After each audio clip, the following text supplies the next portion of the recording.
Hey, Mimi's Musing family, and I am back with another episode. If you don't know who I am, since this is only the second episode, my name is Marilyn Desume. I am a blogger. I'm a vlogger. I'm an author. I am an entrepreneur. I am a, what else do? I speak, all those types of things. And I am a business owner.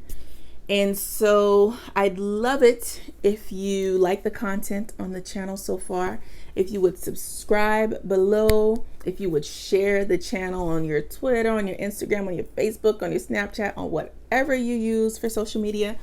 And also leave comments. I love comments. I love to read your comments. I love to know your thoughts and what you think. And also any topic suggestions would be really great right now, especially since I'm first starting out.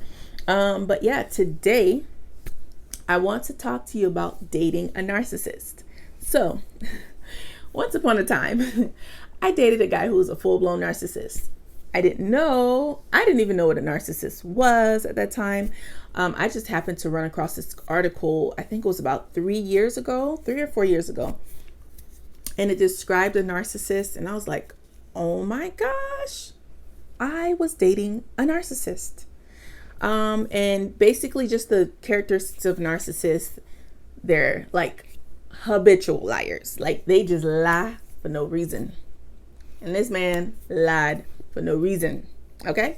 Always blaming everyone else. Nothing was ever their fault.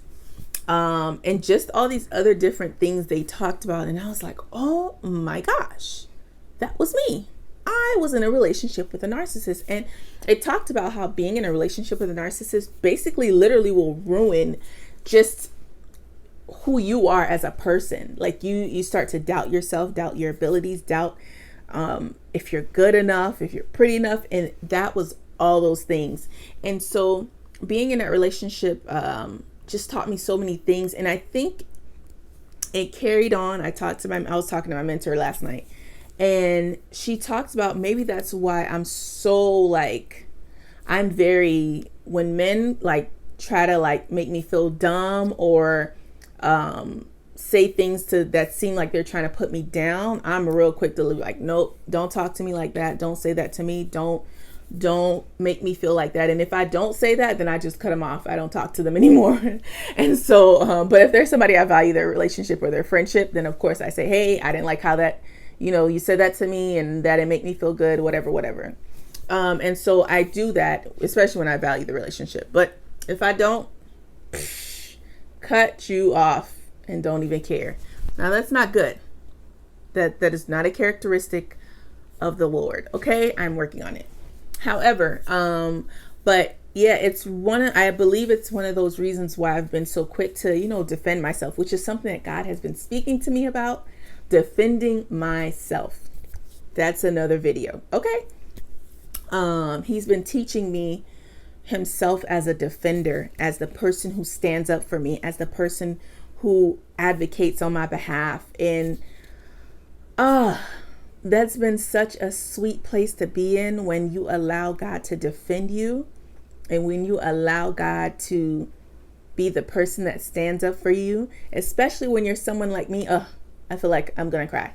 But especially when you're someone like me who feels like they've had to defend themselves all their lives and, protect myself and really guard myself and control my environment, it's been really hard to release those reins to God and allow him to be the person that protects me and defends my honor. Because I didn't feel like I had anyone to do that growing up, or as an adult, as a young adult, as a woman. And so it's been really sweet to just be in this place where I allow God to fight on my behalf. I'm fighting back tears because I'm not going to cry on camera. I don't want to do that. Okay, I'm not going to do it. I'm not going to do it. So yeah, it's been a really, I think a lot of women grow up with so much trauma that we turn into these people that control our environments to avoid further trauma, avoid further hurt, and brokenness. And in that, we become these hardened shells and put up these walls and put up these boundaries that not boundaries, because boundaries are good, but put up these walls of defense that keep the people that we may need out. So that's another video, like I said.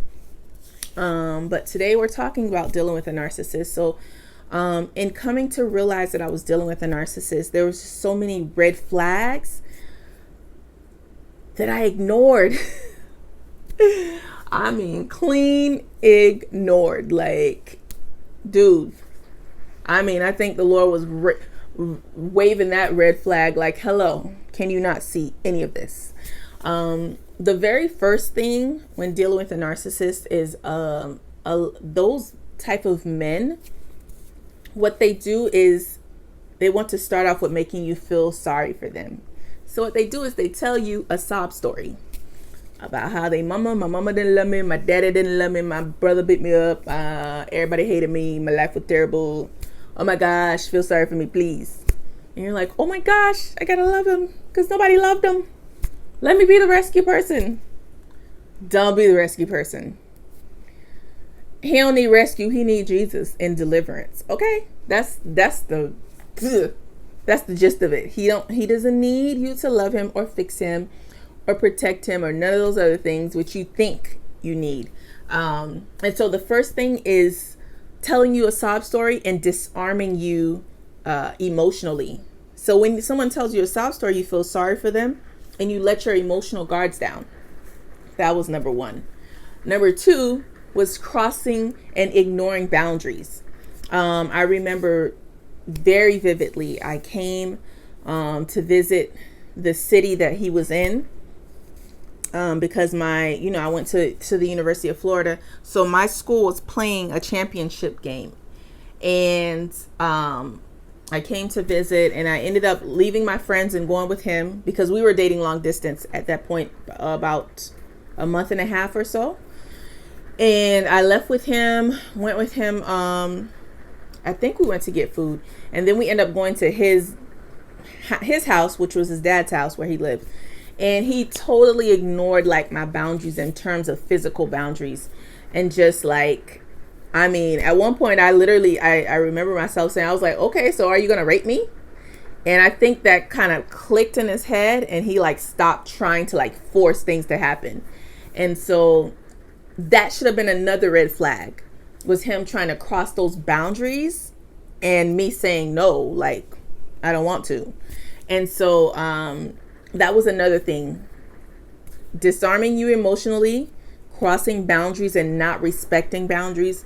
And another thing was he lied so much. Jesus, I don't think I've ever met anybody that lied so much in my life. Okay? In my whole little life. I don't know if you can hear the rain, but it's raining here in Florida, in Miami, in December, close to Christmas. But I think that means we're going to get some cold for the Christmas. But anywho, but he just lied about so much, about his past, about just everything. It seemed like where he was, what he was doing, who he was doing it with. And one instance specifically is we had had conversations before, and we talked about, I told him at one point, I remember telling him, I was like, man, I'm so glad I never had to make the decision. I'm so glad I never got pregnant as a teenager or as a young adult, because I wasn't having sex in my teens, but as a young adult in college, because I never wanted to have to make that decision about whether or not to have an abortion. And I asked him, hey, have you ever had to have an abortion or whatever, which I wouldn't have judged him on. I know people who've had to do that. And he said, nope, no, never had to do that. I'm so glad, blah, blah, blah. So we started dating. We started talking 2008, like November 2008. We met in my city in Orlando. And I moved to Miami in 2009. And January 2010, January 3rd, it was a Sunday, I remember so vividly, I get an email, and the email has his name as the subject. And I was like, what is this? So I opened the email. A girl, she's telling me, hey, so-and-so is my boyfriend. We've been dating for 2 years. all this other stuff. He made me have an abortion for him, blah, blah, blah, blah. And I was like, she just poured out her whole life. And I was like, oh my, so he's been lying all this time. Even the whole abortion thing was so, made me more mad because it was just like, it was something I asked him about specifically.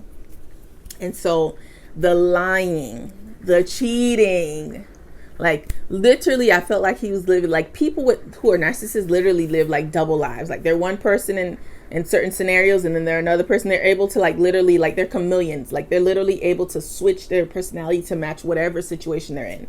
And so for him, he's very it's another thing is they're very charismatic.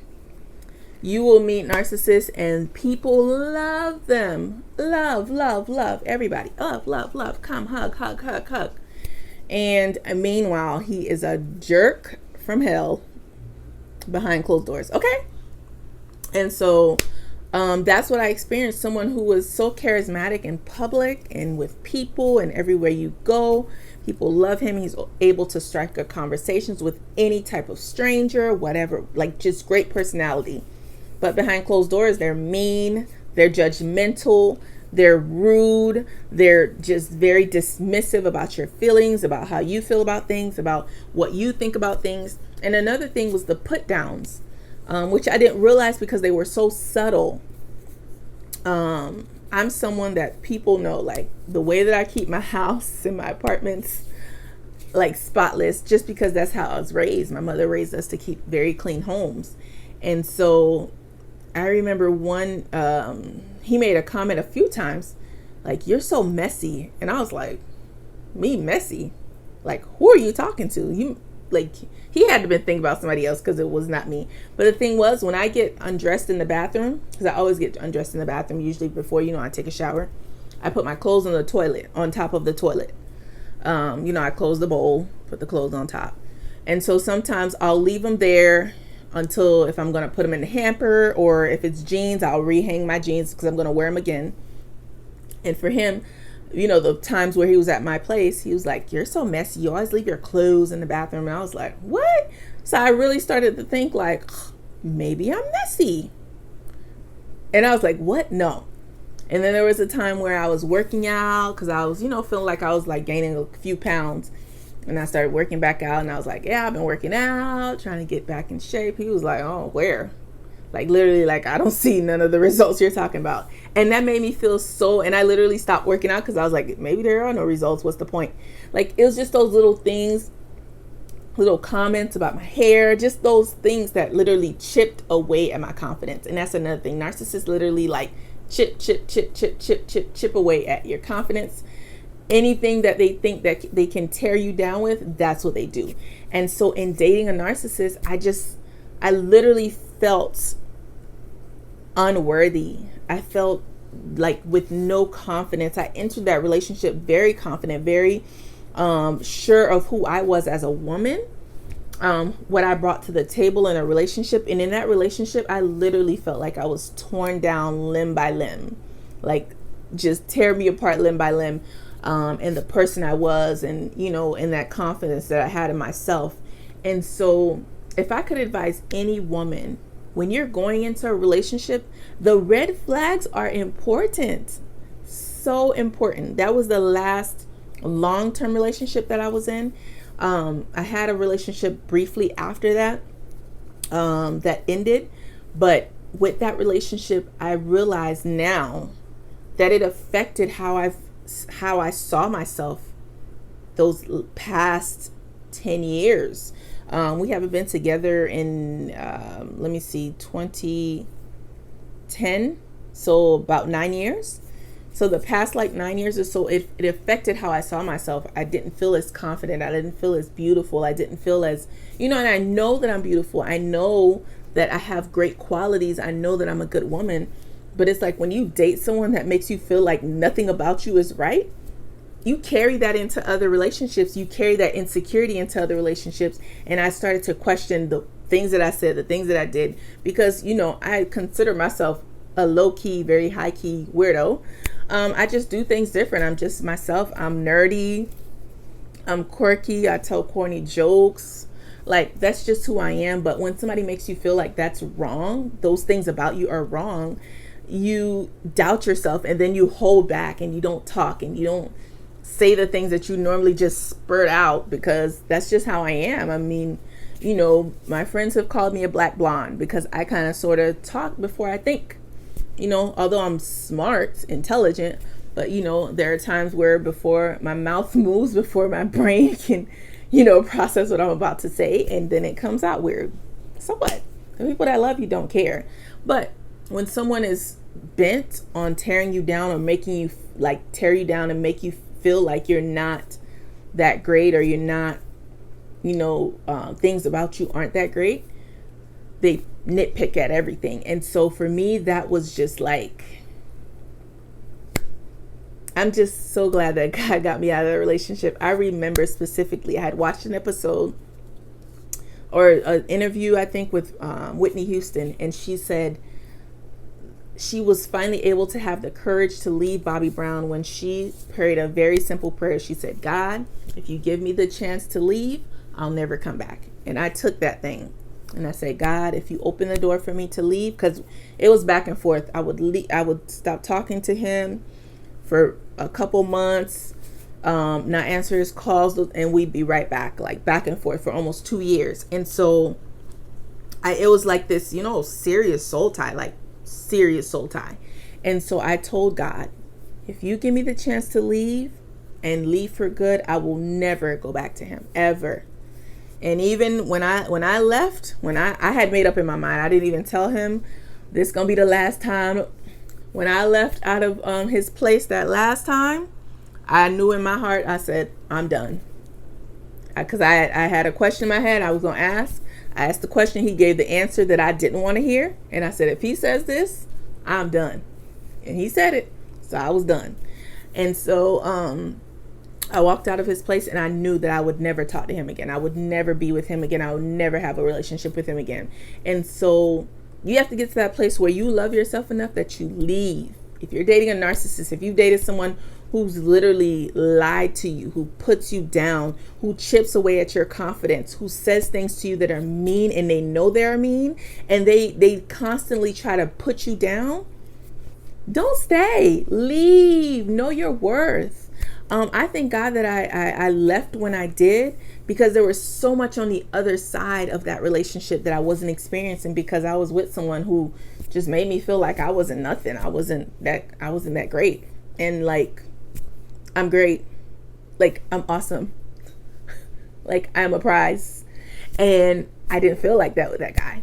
And so if you don't feel like you're awesome, you don't feel like you're a prize, you don't feel like you're that great, you don't feel like you're beautiful, you don't feel like you are the my friend said, the cat's meow, leave and leave quickly. Listen, if you live with them, don't even grab no stuff. Grab what you can grab and leave. Go. Because your life, your destiny is worth so much more than being in a relationship with someone who doesn't make you feel like you are it and you're what they need and you're what they want. And so I admonish you, if you're dating someone that you know, read up on a narcissist and see. When I read up on that thing by mistake, and I saw that the thing literally described my ex, I said, wow, I can't believe I was in a relationship with this type of guy. So if you're in a relationship with that type of person, leave, do yourself a favor, and do your heart, your life, your destiny a favor, and leave, and just go, and don't look back. Don't go back. Don't look back. Don't compromise. Let that person get help. For me, I pray that my ex at this point, 9 years later, has gotten help, gotten better. I hope he's a completely different person. I pray, because I would hope 9 years later he's not still the same person. Lord have mercy for the woman that would have to deal with that. But you have to let that person heal, because we try to fix men and we can't. And so, yeah, leave. Please, now. Stop this video and leave. But yeah, that's all I got for you. Know your worth, know who you are, and know what you're worthy of in this year, 2020. So I love you. If you have any comments, any prayer requests, anything, I will definitely pray for you. Comment below, subscribe to the video, share share it, please, please. And I love you all, and I thank you for watching. Peace.